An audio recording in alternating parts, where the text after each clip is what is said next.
Just going to give everyone a minute to sign on, and we'll be getting started in just a second.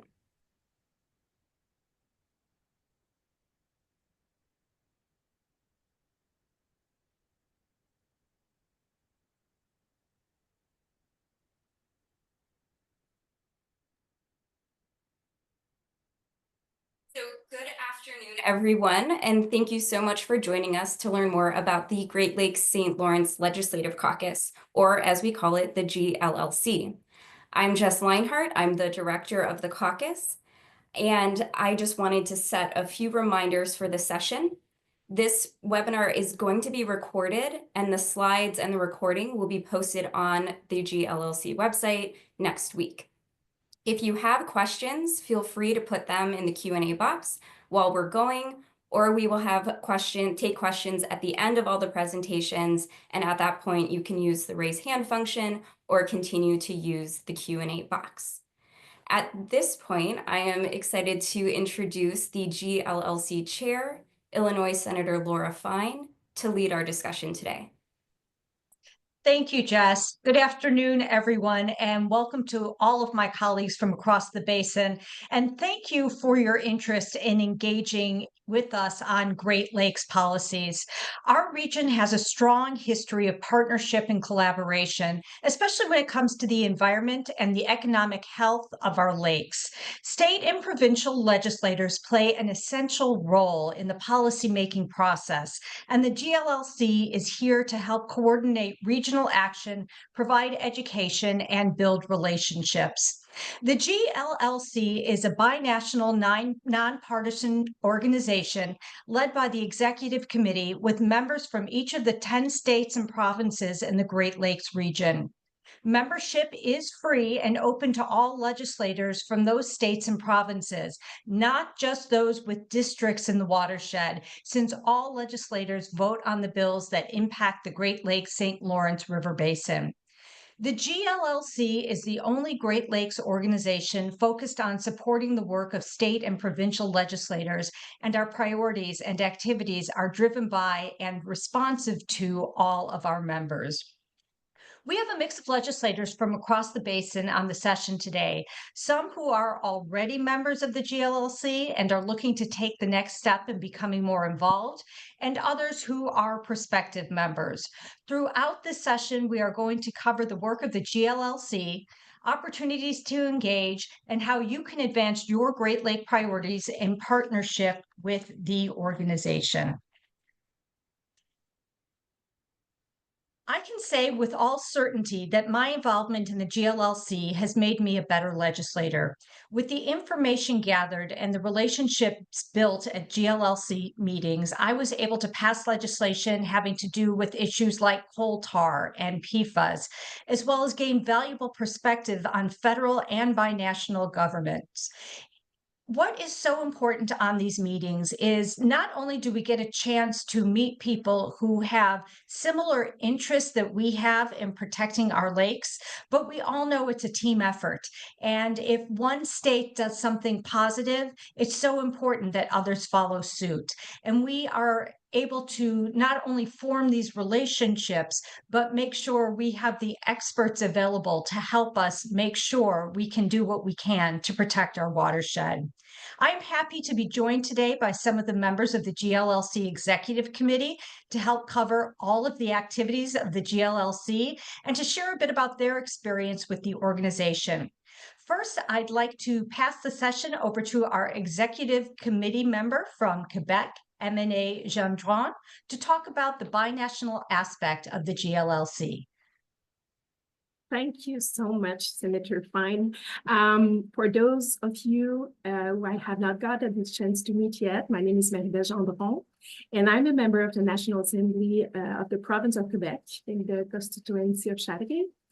We are located about an hour north from the US border and about an hour on the east of Ontario border.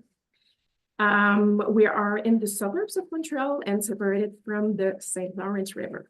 For those of you who I have met through the valuable GLLC organization, it is so good to see you again today. I first got involved in the GLC in August 2023.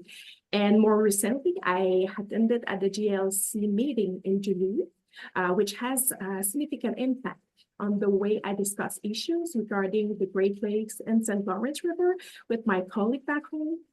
It has shaped my approach in these issues regarding drinking water, the environmental, flooding, and all the same concerns that are also happening in the province of Quebec. Back about the annual meeting in Duluth, every conference was given by experts in the field, and I got to learn so much about PFAS, for example, and how they affect the environmental and wildlife. Overall, the GLC has helped me be well-versed in the issues that arise in the Great Lakes, as well as the St. Lawrence River, which cross the beautiful province of Quebec, for sure.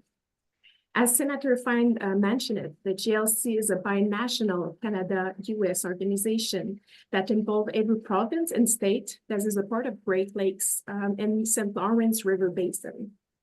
Within the GLC, we strive to preserve and protect this irreplaceable and vast body of water for future generations. It is a matter of shared responsibility and privilege. Over 40 million people on both sides of our border rely on the Great Lakes and St. Lawrence River for their drinking water. This source is at the very heart of our communities, and it sustains a vast economic ecosystem, one that supports industries from agriculture to tourism, from manufacturing to transportation. By overseeing this waterway, we are also safeguarding the economic vitality for both of our countries. This immense national landmark are more than scenic. They drive the regional commerce and support thousands of jobs and shipping, logistics, and trade. It is clear that we cannot tackle this challenge alone. We need ongoing cooperation at every level of government, from every corporator and partner in the field, and that is where organizations like GLC come in. Through this binational effort, we can learn from each other, take effective action, and make sure that the policies we implement reflect the unique needs and challenge of the Great Lakes and St. Lawrence River region, our home. Our involvement in the GLC ensure that we will remain at the forefront of addressing this regional concern. The shared future of the Great Lakes and St. Lawrence River depends on our collective action. The challenge we face are complex, but by continuing to work together and build this community, we can truly come together and learn. For our part, Quebec was more than proud to host a GLC annual meeting 2 years ago in our capital, the wonderful and cold Quebec City, and we will continue to stand with GLC moving forward. I would like to thank everyone that makes it possible for us to come together. I'm thinking of Jess, of course, and all the administrative staff, as well as the board. Thank you to do all of that for the organization. For my part, the GLC has brought me so much in terms of knowledge and was an incredible connection of allies. I will continue to benefit me as an MNA, but also greatly benefit my province. And I look forward to seeing all of you again in the near future. Thank you. Thank you so much. And I love how you emphasize the partnership, because this really is a team effort, and the lakes are important to all of us and everybody who depends on fresh water. So it's up to us to keep that partnership together and keep moving forward. The GLLC is dedicated to building these relationships between legislators, creating a space for nonpartisan discussion, and sharing best policy practices. The GLLC maintains 5 policy priorities: ensuring safe drinking water, preventing the spread of aquatic invasive species, building coastal resiliency, managing nutrients, and remediating toxic substances. This policy agenda guides GLLC programs and actions. To engage our members on these policy priorities, the GLLC hosts an annual meeting and biannual policy workshops. Our policy workshop, the Burkholz Institute, was named after the founder of the GLLC, the late Michigan Senator Patty Burkholz. Senator Burkholz's vision for the GLLC was to bring key Great Lakes lawmakers together regularly to share knowledge and hear other perspectives for the purpose of improving the impact and uniformity of practices established in statute. With that, I'd like to talk a little bit more about the Burkholz Institute, and I believe I'm going to throw it back to you, Jess, to discuss more about what the priorities and practices are of the Institute. Yes, thank you so much, Senator Fine. So as Senator Fine said, every 2 years, the GLLC Executive Committee takes a look at the issues facing our communities and chooses one for intensive study during the Burkholz Institute. So far, the GLLC has studied lead in drinking water, nutrient management, and climate resiliency. For 2025, the focus is going to be emerging contaminants, PFAS, and plastic, which is an area that we have had a lot of active legislation around the region on and is a challenge for many districts and ridings and the communities within them. The Burkholz Institute is going to be held in Milwaukee, Wisconsin on June 13th and 14th, and we are currently accepting applications. The applicants can be legislators from any Great Lakes state or province. And there is a very quick form, which I will put into the chat in a moment. That deadline for the fellowship, it's March 31st. At that point, our steering committee will be selecting fellows, and then we will notify the applicants of their status. And travel scholarships will be given out to all of the selected fellows. So I'd like to emphasize too that becoming a Burkholz Fellow is a great way to get to know the GLLC and to develop your leadership within this organization. A lot of our executive committee members have gone through the Burkholz Institute and kind of found their way to the organization through that. So whether you are new to the organization or have been with us for a little while, we do encourage you to apply. Back to you, Senator Fine. Thank you so much.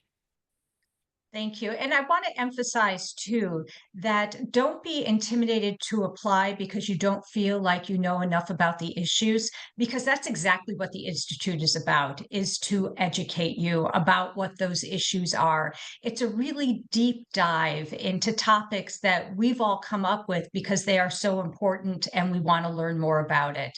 So again, I really highly recommend you apply to the Institute. It is a great learning opportunity. And through that opportunity, you will find legislation that protects the people within your communities. In addition to our Burkholz Institute, the GLLC also considers policy resolution and holds education sessions on our policy areas at the annual meeting. Recently, the GLLC has passed resolution in support of the Great Lakes Restoration Initiative, progress on the Brandon Road Interbasin Project, interest in studying large water withdrawals from the basin, and many others. I'd like to introduce the Vice Chair of the GLLC, Indiana Representative David Abbott, to talk more about the upcoming annual meeting.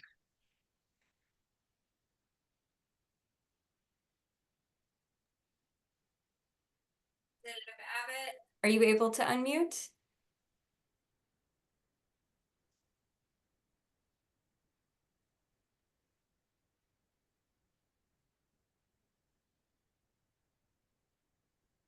Okay. I'm not hearing Senator or Representative Abbott. Jess, if you might want to just jump in and explain a little bit more about the annual meeting. Sure, no problem. And Representative Abbott, if you're able to come on, feel free to interrupt me at any point. So we are holding our 2025 annual meeting in South Bend, Indiana on September 15th and 16th. We will be on the St. Joseph River, which flows into Lake Michigan, and we'll be learning a lot about what South Bend and the area has done in terms of ensuring less sewer overflows and different technological advances, as well as other topics from our policy agenda. The registration for this meeting will open in May, so it's not time yet, but is coming. But just wanted to pop in and remind that this is coming up this year, and we hope to see you there. Over to you, Senator Fine. Thank you. And again, I want to emphasize, please attend the annual meeting. This will be, if you have not participated in GLLC in the past, this is a great way to get to know members from the Great Lakes Basin who have this common interest that you do, and really take home information that's going to be beneficial for your state. In between our meetings, the GLLC also hosts web meetings like this one throughout the year to check in on GLLC business and host guest speakers related to our policy priorities. The executive committee meets quarterly to conduct business outside of the annual meeting and oversee committee work. In addition to our planning committees, we have an Indigenous Engagement Committee and Water Use Committee. These committees were created by resolution and came directly from the membership as areas of interest to pursue throughout the years. I would now like to introduce one of my colleagues in Illinois, State Representative Sonia Marie Harper, to share a bit about the Indigenous Engagement Committee. And let me I think I'm unmuted now, so just to let you know when it's time, I can talk. Thank you, Representative Abbott. Okay. Just let me know. Hi, thank you, Chair Fine, and thank you, everyone. My name is Sonia Harper. I am a state representative from Chicago, Illinois. It's been wonderful to be a member of the Great Lakes Legislative Caucus since 2016. I've enjoyed coming to our meetings, learning more about ways that we can protect our Great Lakes, and really being able to have a frame of reference in my Energy and Environment Committee and in my Agriculture Committee. So last year, the Executive Committee approved a resolution to form an Indigenous Engagement Committee to make a plan for proactive engagement with Indigenous nations in the Great Lakes St. Lawrence River Basin. Now, the resolution recognized the partnership opportunities between states and provinces and Indigenous nations. Now, the Indigenous Engagement Committee has been working on a shared stewardship acknowledgement for the GLLC, which is under consideration currently by the Exec Committee. The committee is also working to engage with Indigenous nations and communities to learn if and how leaders would like to work with the GLLC, coordinating education for legislators on treaty law and relations between states, provinces, and Indigenous nations, as well as incorporating traditional ecological knowledge into our recommendations. So if you are interested in being involved with the Indigenous Engagement Committee, we welcome you, and please reach out to Jess or the general email on the screen. That is all I have for now. Thank you. Great. Thank you so much, Representative Harper. Senator Bear, if you'd like to talk a little bit about the Water Use Committee. Absolutely. Thank you so much, Senator Fine. Thank you for having me today. We're excited about the new committee. I am Rosemary Bayer. I am a state senator in Michigan, District 13, and the chair of the new GLLC Water Use Committee. So I joined the GLLC in 2018, and I was on the committee that worked on reducing lead levels in drinking water. And I would just say it was a lot of fun. It was exciting and it was really fulfilling to work on I was a brand new legislator. So to work on something like this, that was, more important broadly. And we actually made a resolution and went to the EPA. It felt like, and we did have an impact, actually. It did end up changing the requirements. So it's a pretty good thing to have this opportunity to work together in a wider context, working with folks from around the region. So last year in Michigan, we had our first introduction to the hyperscale data centers. I'm sure everybody's heard of those by now. We had a number of large IT companies that showed up trying to build these football-sized buildings in Michigan. And like many of you, or probably all of you, we have cool temperatures and lots of water that will cool thousands of computers 24 hours a day. We're a big draw for them if you haven't already seen that. But as I tried to find research and understand the potential impact and trying to find people who might be interested in how can we make sure we're doing it right, to make sure we protect our water. And so, of course, I thought of the GLLC. This is how we could work together on this bigger issue, because anything that affects Michigan water is probably affecting everybody in the GLLC at the same time, right? This is one big, huge bowl of water that we all sit in, and we're privileged to have some dirt that we get a chance to sit on. So I went to the annual meeting last year to bring it up, to talk with people about it, to see what people felt. And there was a lot of interest from the other folks at the meeting. And it was great talking to them. I mean, it really just that opportunity by itself was worth a lot. There were also other people in the group, the speakers who were there, the sponsors like the Joyce Foundation already engaged in some of this. So there was a huge learning for me already just by going to that room, that annual meeting. So after that, of course, well, in that time frame, right then, actually before the meeting, we had created a resolution regarding large water withdrawals in the Great Lakes St. Lawrence River and formed the Water Use Advisory Committee to work on this issue specifically. The resolution is charged with the new committee with studying the issue, discussing guidelines in place for consumptive water use, and recommending best practices related to water use efficiency. So our large industrial water users like the hyperscale data centers, other things too, by the way, very large energy is starting to be big users of water, continuing and getting worse. So these guys are on the rise in the Great Lakes region, and our committee is interested in this regional and individual watershed impact that we'll have and that these users will create. The committee is working to provide input into studies of this growing industry, sharing information with other legislators. We hope to work on sustainable development of the data centers in our region, align data collection with our legislative needs, spread awareness about this issue amongst all of our members. We are interested in gathering legislators. If you have active or recently passed legislation related to large water uses or hyperscale data centers in your area, please feel free to reach out to us and share your legislation or what you're working on. Additionally, if you're interested in being part of this, please join the committee. Come, or you can sign up to get updates from our meetings. Just reach out to the email on the screen and we will connect with you. So thanks for the opportunity to present the new committee, and hopefully we'll get a chance to talk more about this another time. Thanks. Thank you so much, Senator Bear. Like we've mentioned before, we are bipartisan and binational. And although we've gone through our objectives that we wanted to touch on, I want to introduce you to two very active, very important members of our executive committee and give them the opportunity to say hello and encourage you to join. First is the vice chair of the committee, Representative David Abbott from Indiana.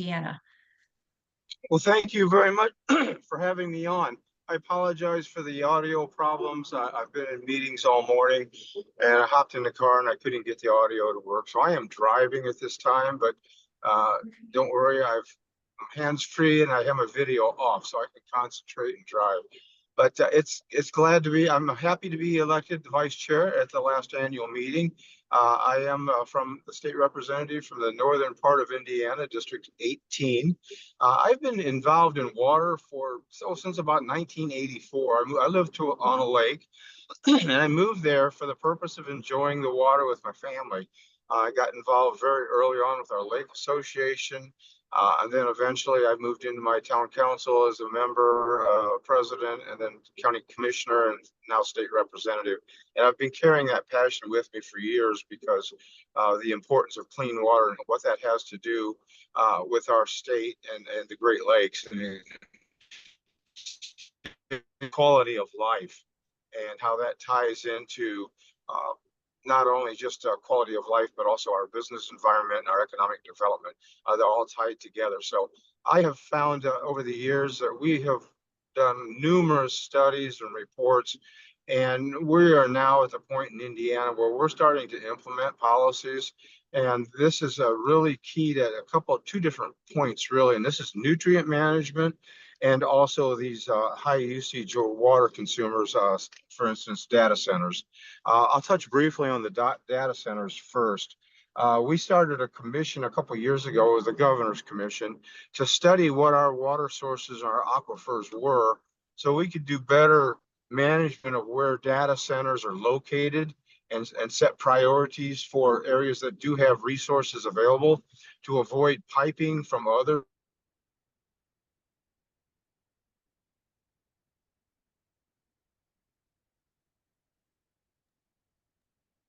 Oh no, Representative Abbott, I think we just lost you.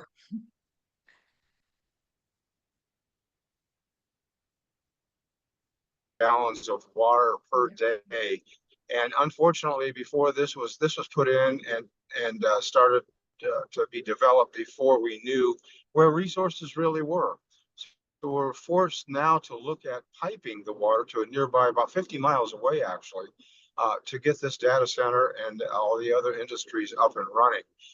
This has caused legislation to be enacted that will require high usage users to have to go through a public input process to make the determination of whether or not that community supports that type of development.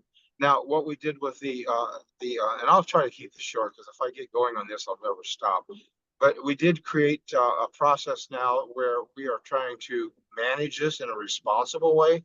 Water management, especially for Indiana, is very diverse. Our northern part of the state is loaded with very abundant aquifers, glacial lakes, and water resources. We're towards the middle and south part of the state. We are not so empowered with those environmental gifts that we have. So the other part of this is energy. This is maybe not with water so much, but energy. Our answer and what we're doing, we have we have 3 new data centers that are coming in, and we're addressing those with the usage of electricity that's going to be needed. We use Cook Nuclear Plant through American Electric Power, which generates about 2.4 gigawatts of power. These 3 data centers alone are going to generate require over 4.4 gigawatts of power. That's double what Cook Nuclear Plant delivers. And we have other electric resources in the state of Indiana, but it brings to our attention the need to address this ahead of time, be in front of the game. And that also follows through with nutrient management, which I think is really key to our quality of life. I am working on, and this is kind of where I am putting some words into action, carrying a bill right now to do some pilot projects on phosphorus removal, a new technology that's out there. The governor is behind this, and we are moving closer and closer to make this a reality. I think our studies that we do are very important to identify the areas that need addressing. And we have done that in a number of lakes, which we're going to do pilot projects on. And then we're following up with a policy that will address the water issues and the quality issues in our state as a whole. We have pinpointed here and there on numerous lakes where the problems are, what the extent of the nutrient management needed is. But we want to expand this now to have a cohesive program in place so that we have an action plan that can address these. This is a very, very important part to the Great Lakes because these are all part of the Great Lakes watershed. So I'm very engaged in that. That's just a little bit of my passion for water quality. And I'm very supportive of our other initiatives that we're trying to do with the GLLC. But I'm glad to be part as a vice president and vice chair, I should say, and help in any way I can. But I just wanted to throw in a little bit of what Indiana's doing, and we're really looking forward to the annual meeting. I'm looking forward to this be a great annual meeting, and being part of that process is a privilege. And so I thank you for your time. Thank you so much, Representative Abbott. And with that, I'm now going to throw it back to our Executive Director, Jess Leinhart, to talk a little bit more about what's coming up. Thank you, Senator Fine. Just a couple more points about how the GLLC is organized and other things we do with staff. So we have a quarterly newsletter called the Caucus Current. If you are not subscribed to that, you can subscribe at our website or just send us a note.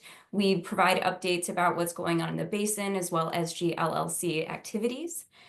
We also have a Great Lakes state and provincial legislative tracker. So we track all of the legislation across all 10 jurisdictions for every biennium. And you can go in and it is a searchable database on our website. And you can type in a word and be able to pull up all the legislation being introduced in this session on that. So we do encourage you to use that or let us know if you notice a piece of legislation that needs to be included in there. And then on the business side, the GLLC receives staff support from the Council of State Governments Midwest. And we are funded primarily by private foundations, the Joyce Foundation, the Mott Foundation, and the Wegge Foundation. Support from these funders allow us to offer travel scholarships to GLLC members, as well as keep all of our events free of registration costs for legislators. And so if you have not yet become a member and would like to, I encourage you to fill out the membership form at our website, follow that QR code straight to the form, or you can send me an email at gllc@csg.org. And it is open to any legislator from a Great Lakes state, and your membership continues for the duration of your legislative service unless you let us know otherwise. Another important role of the GLLC is to work with partners around the Great Lakes St. Lawrence River Basin. We have a number of existing partnerships. We are observers both with the Great Lakes Executive Committee and the Great Lakes Commission. We have an ongoing partnership letter with the Great Lakes and St. Lawrence Cities Initiative, and we are a knowledge partner with the Council of the Great Lakes region. And so to give you all a better understanding of the scope of work being done around the basin, we've invited a few of our partners to give an overview of their work and their organizations.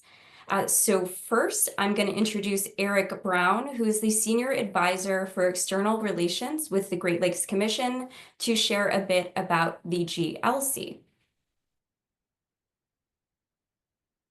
Oh, you're on mute, Eric, sorry. Everybody's got to do that at least once on a webinar, don't they?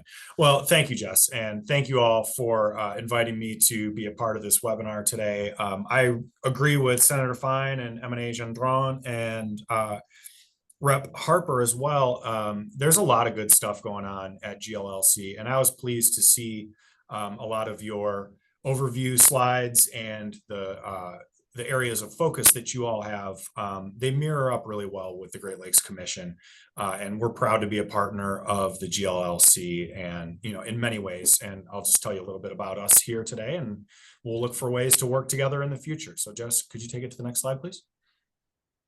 So I'll give you the real fast version of who the Great Lakes, or what the Great Lakes Commission is, who we are, some of the work that we do, and how we operate with some of our partner organizations within the region, including the GLLC. And then be happy to talk to you about some of the work that we're doing or answer any questions that you might have, either now or in the future. So you can see from the logo here, this is a milestone year for the Great Lakes Commission. We are celebrating our 70th year of existence. And the Great Lakes Commission is a public agency that helps to serve the region of the Great Lakes.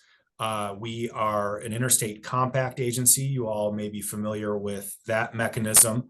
It's a mechanism allowed to the states to go into agreements with one another that's enshrined in the U.S. Constitution.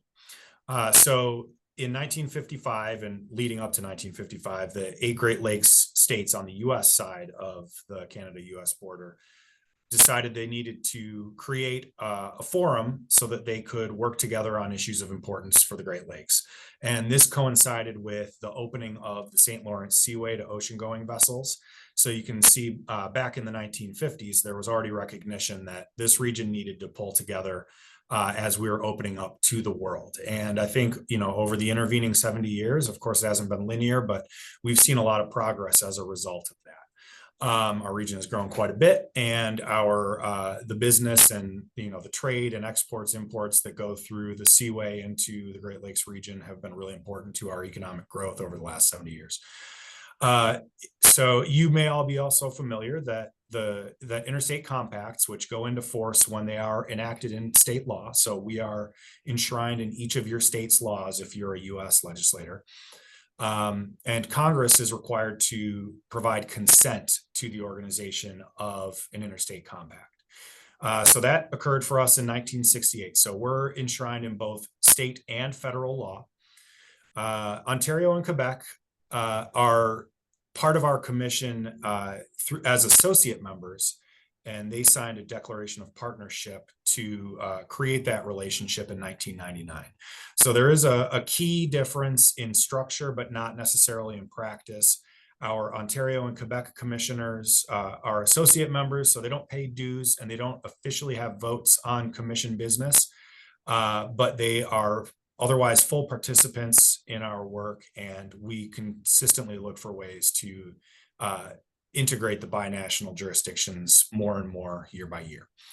The commission is non-regulatory, so we're an advisory commission, which should probably provide a little comfort to each of your states. We're not going in and telling y'all what to do, but what we aim to do is to allow states and provinces to speak with a common voice.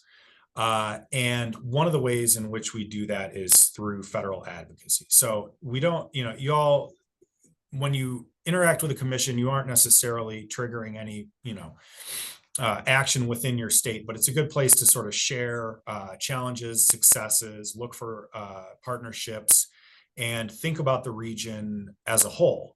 So that it takes you a little bit outside of your day-to-day as you're looking at your states. Next slide, please.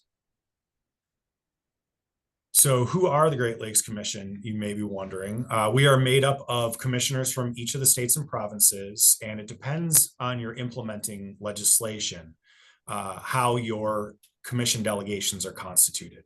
So you see here on this slide, there are between 3 and 5 members from each of the 10 jurisdictions.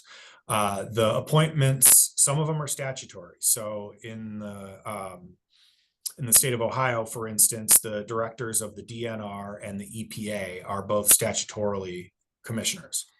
In other states like Michigan, the appointments are more discretionary. The governor has 2, the Senate and the House each have 1. And in Wisconsin, they're all up to gubernatorial appointments. And so they vary a little bit from jurisdiction to jurisdiction. And I think that allows us to have a very diverse set of commissioners. We have cabinet level folks, we have state legislators, we have subject matter experts from environmental NGOs and from industry associations, particularly tied to navigation. So it's an eclectic group. Together, we have a very strong knowledge base and very broad knowledge base about the Great Lakes. So if you're ever looking for input, advice, or additional perspective, we'd be happy to connect you with folks. Our chair is Director Mary Mertz of the Ohio DNR. She was just reelected to the 2nd year of her 2-year term as chair. Our vice chair is Tim Bruno, who runs the Great Lakes program for the Commonwealth of Pennsylvania. And we have a professional staff. You can see some of us here from a recent staff photo, and we're based in Ann Arbor, Michigan. Next slide, please. Since this is a legislative group, I just wanted to highlight those legislators that serve as commissioners at the GLC. So to those of you who may be on this call, welcome and hello. Minnesota, you'll see here, is one of those states where they have statutory appointments that come from the legislature. So 2 from each the House and the Senate. And then we have 2 members of the legislature from Ohio and 1 from Pennsylvania as well. Next slide, please. We do our work in a lot of different ways here at the Great Lakes Commission. And, you know, if you're looking at these 5 bullets here, you'll notice a lot of topical overlap with the slide that Jess ran earlier about your all's issue area interests. I'm really happy that our interests line up. It allows us to work together really productively, I think, and to connect the jurisdictional levels together on the shared responsibility of stewardship for the Great Lakes. We do our work through resolutions, letters. We have committees that we establish from time to time to work on certain issues. And we also, every year, have a pretty strong advocacy program that is aimed toward Washington, D.C. We actually just got back from Great Lakes Day in Washington, D.C. at the end of last week, where we also hosted our GLC semi-annual meeting. So it was an energetic time. It's good to get Great Lakes folks flying in and talking to the U.S. government folks and all of our partners, both here and abroad, about Great Lakes priorities in this new government here in the U.S. So we just released the 2025 federal priorities. I have just a quick screenshot of it that's probably not legible to you, but we can share that with you in a follow-up. And I'm also really pleased, you know, Jess mentioned the partnerships earlier. We also help to coordinate a joint statement of priorities with a lot of groups. And the Cities Initiative, GLLC, Great Lakes Fisheries Commission, and others are on that as well. So good complementary documents to show the unified nature of our region. We do a lot of work on the Great Lakes Restoration Initiative, which is really the flagship program for U.S. federal investment in the Great Lakes. Not the only one, but a big one. And so we'll be looking to extend the authorization for that and continue funding. We also work on a lot of navigation projects related to the Sioux Locks, infrastructure related to drinking water and wastewater, aquatic invasive species, harmful algal blooms. I can go on, just like many of you, I'm sure, but I'll leave it at that.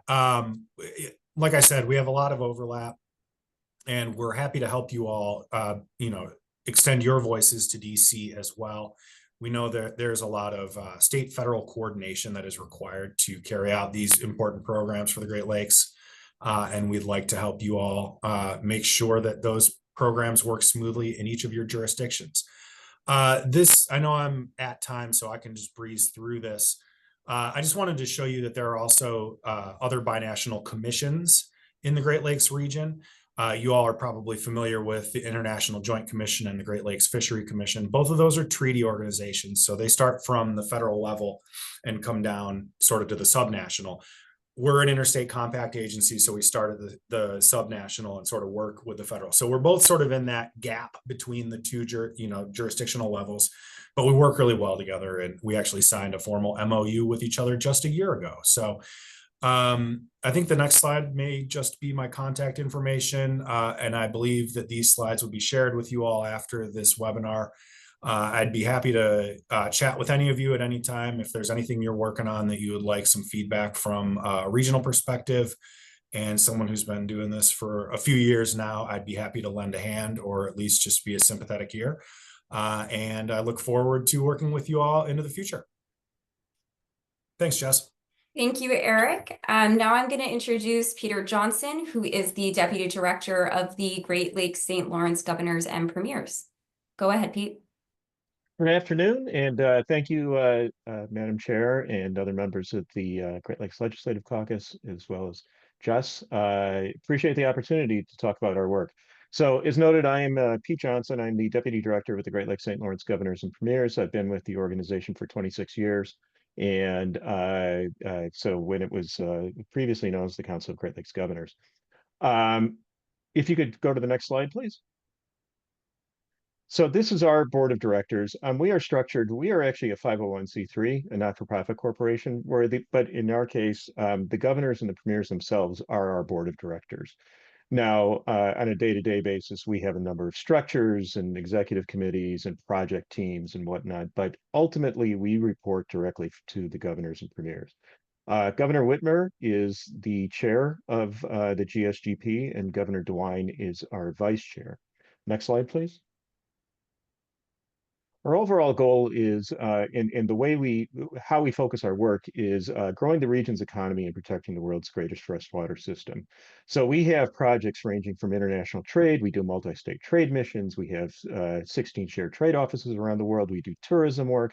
I'm actually going to meetings in Milwaukee next week for that. Maritime, 100% Great Lakes Fish Project.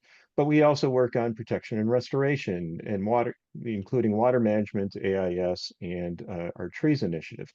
I'm not going to go into too many details on most of these just because of time limitations, but I'm always happy to talk afterwards. And I have some longer slides that are not being presented now that will be available afterwards that will have some more details on some of this. So on to the next slide. As one of the projects that we have been working over many years, and just to give you an example of the type of work we do, restoration and protection, going back to the in early 2000s, the Great Lakes Congressional Task Force in Washington, D.C. asked the governors to identify priorities for Great Lakes restoration and protection. And so the governors came together in identified 9 priorities for Great Lakes restoration protection, including such things as battling invasive species, cleaning up toxic hotspots, etc. And that formed the basis for a strategy. It was the framework for that was created after the president issued an executive order. Strategy was released in the year, and that in turn has served as the foundation and real impetus to the Great Lakes Restoration Initiative, which we heard referenced several times here. So that's some of the work that we do. On the next slide, one of our ongoing major projects has been relating to water management.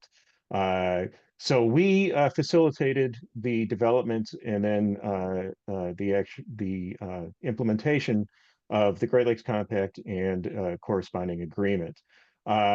So you'll see on the next slide the water management framework that came out of this consists of 2 agreements. One is the Great Lakes St. Lawrence River Basin Sustainable Water Resources Agreement, which is a good faith agreement, not legally binding, agreement among the Great Lakes governors and premiers, created a regional body consisting of all the governors and premiers or their designees. It was a series of promises to engage in a common framework of water management across the basin. To actually implement those promises, the provinces took individual provincial actions, whereas on the US side, it was through the passage of an interstate compact, which I go into a little more detail on the next slide. So we have, as Eric referenced, it is a legally enforceable contract among the Great Lakes states. It is both state and federal law because it was ratified by each of the 8 state legislatures and consented to by the US Congress and signed by the president. This created a compact council, basically a commission, but as you heard, there's already a Great Lakes Commission, and so we wanted to go with a slightly different name. But it's a compact commission that is charged with overseeing the implementation. And again, it's the governors or their alternates. So just very quickly through the next couple slides, you'll see the passage of the legislation, just give you a sense of what had to occur for this to actually go into effect. And note that 95% of all the legislators voted for this compact because, and again, I can spend a long time talking about the process of developing it and all the details in it, but at least wanted to give you a sense of some of the work that was involved. And so if we go on to the next slide,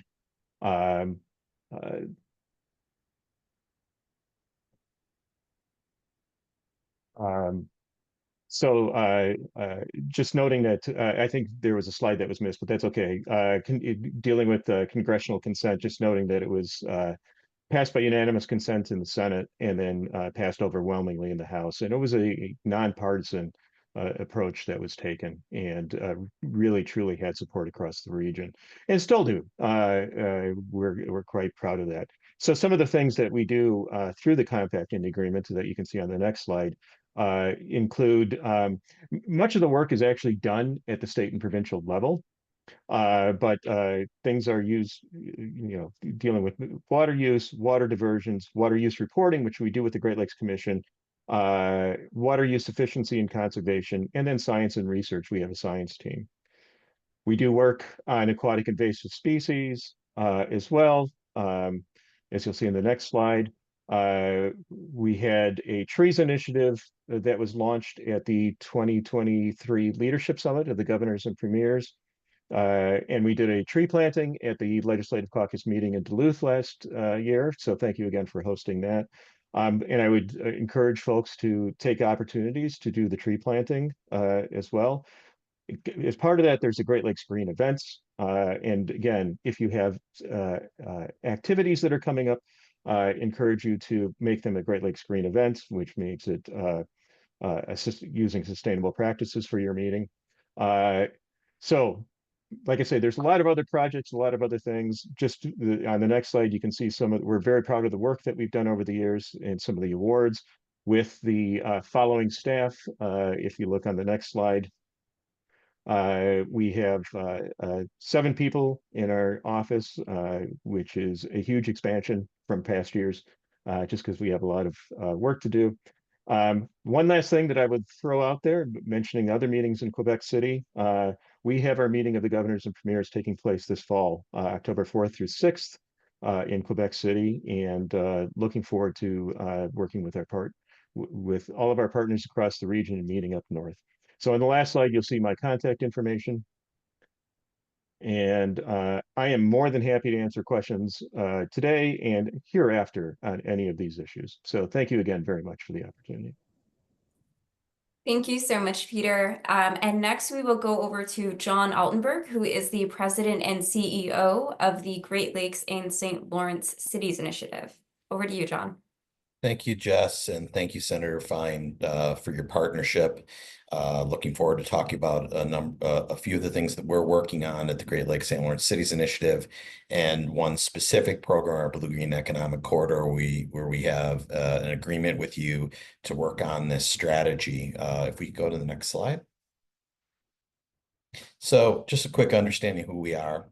We're very, very similar to you, but with the mayoral structure. So we're the only multinational coalition of municipal and indigenous government executives representing communities around the Great Lakes and St. Lawrence rivers. And we're there to promote economic prosperity and protect the fresh water for the benefits of, as they say, with First Nations, the next 5 generations.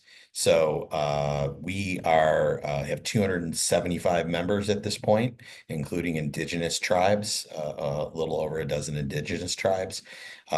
We span from Rimouski to Duluth, and have every big city, including Milwaukee, Chicago, Toronto, etc. So very diverse, bipartisan or multi-partisan, when you talk about in Canada, group or organization. We focus on a number of big issues. I'll just go quickly through them. Climate change and coastal resilience is a big program where we work on making sure that we deal with flooding and erosion programs. We're actually on the ground with these programs to make sure that funding gets to execute on the ground in our communities. We have a water equity and infrastructure focus, where we want to make sure that every member of every community has access to affordable, accessible, clean water. We have our ecosystem and resource and source water protection area, where we cover from everything from invasive carp to PFAS, PFAS, etc. And then our Economic Transformation Commission, which I'm going to talk to you quickly about. So we can go to the next slide, please. So our Economic Transformation Commission is all based on the fact that we are the 3rd largest economy globally. Here in the Great Lakes region, when you combine the US and Ontario and Quebec's presence around us. We know that there's a climate crisis, and we expect it to have major impact on our region. While the West is burning, the South is is literally boiling and the east is flooding, according to Harvard University, Duluth, Minnesota will be the ideal place to live in 30 years.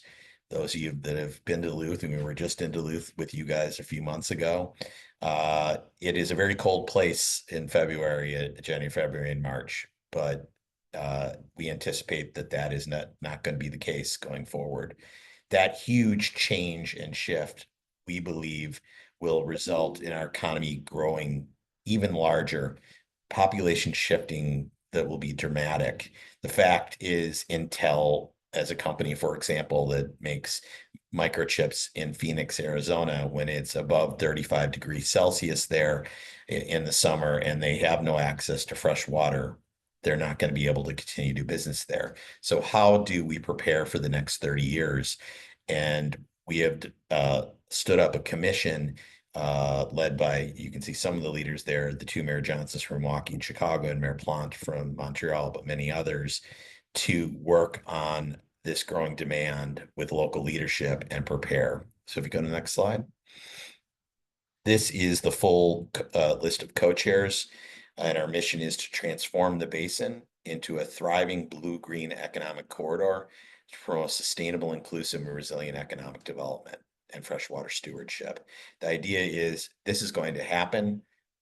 We can try to slow down climate change, and this is part of it, but those changes are coming no matter what, and we need to be prepared for it. So you can see on the co-chairs include, on Canada's side, Mayor Plante of Montreal, Mayor Mouchant of Quebec City, and Mayor Lucas Cleveland of Cobourg. And on the US side, it's Mayor Brandon Johnson of Chicago, Mayor Reinhardt of Duluth, and Mayor Mason of Racine. Next slide. We are focusing on 4 key areas, including attracting new industries to the region and making sure they're blue and green, transportation of our blue corridor to make sure that we optimize that region as a powerhouse, energy to make sure that the needs of energy will be addressed, and waterfront transportation. Next. You can see the timeline where we're at. So we are coming to a point for our plan review in May, which we'd like to invite you to. Next slide. You can see the partnership letter that was signed between our 2 organizations. So we're very excited that this organization is very interested in partnering with us on this. Next slide. So our next commission meeting will be held live at our annual conference, May 14th through 16th. You can just scan this QR code. And if you go to the next slide, we would offer you a 50% discount, which works out to be about $500 off for the annual meeting.